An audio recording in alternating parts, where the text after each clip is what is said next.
అంబేద్కర్ చూపించిన మార్గం మా అందరికి కూడా శిరోధార్యం అని చెప్పండి. ప్రపంచంలో పుట్టుకతో వివక్షకు ఎవరు గురైనా కూడా వారందరికీ బాబాసాహెబ్ స్ఫూర్తిదాయకం. రెండోది, బాబాసాహెబ్ రాజ్యాంగ విలువలకి, చట్టబద్ధమైన పాలనకి, పవిత్రమైన రాజకీయానికి ఈ మూర్తికి ప్రతీక. కేవలం ఒక రాజ్యాంగ నిర్మాతగానే కాదు, న్యాయ కోవిదుగానే కాదు. ఒక వ్యవస్థ నిలబడాలి అని చెప్పంటే చట్టబద్ధ పాలన కావాలి.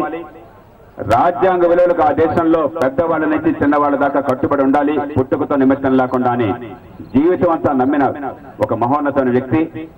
ఆయన ఆశయాలకి, ఆయన లక్ష్యాలకి, ఆలోచనకు అనుగుణంగా ఒక ఉదాత్తమైన రాజ్యాంగాన్ని ప్రపంచంలో మరెవరికి లేని రీతిలో రాజ్యాంగం వచ్చిన తొలి రోజునే కులం, మతం, భాష, ప్రాంతం, ఆడ మగ తేడా లేకుండా అందరికీ సమానంగా వయోజన ఓటుకు ఇచ్చినటువంటి తొలి రాజ్యాంగం భారత రాజ్యాంగం.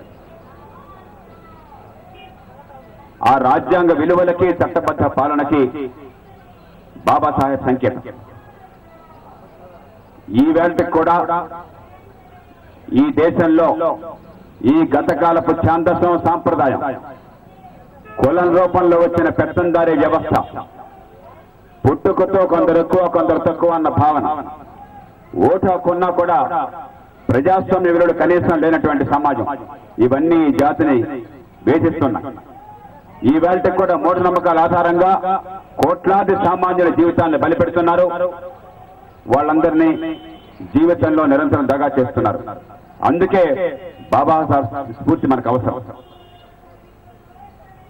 ఈ వివక్ష పోవాలి అని చెప్పంటే పుట్టిన ప్రతి బిడ్డకి మంచి ప్రమాణాల విద్య ఉండాలి. వివాహం విషయంలో సమాజం అంతా నిజాయితీగా ఆలోచించాలి. పెళ్లి అన్నది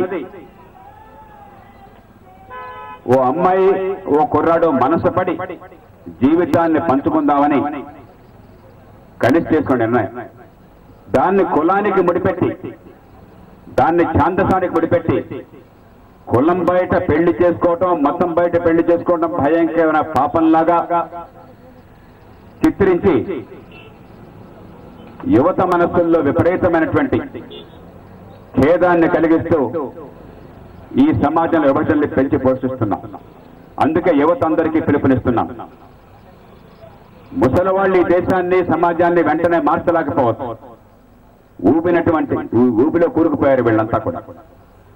కనీసం మీరు మీ ఆనందం కోసం, మీ భవిష్యత్తు కోసం ఓ అబ్బాయి లేక అమ్మాయి మనసిచ్చిన వాళ్ళు బాధ్యతతోనే, వెర్రి మోహంతోనో వ్యామోహంతోనో కాదు, బాధ్యతతోనే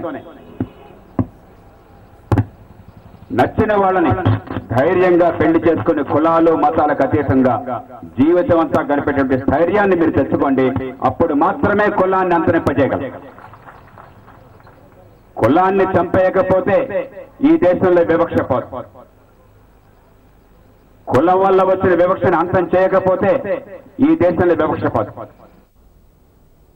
ఇప్పటివరకు మనం ఇందిరా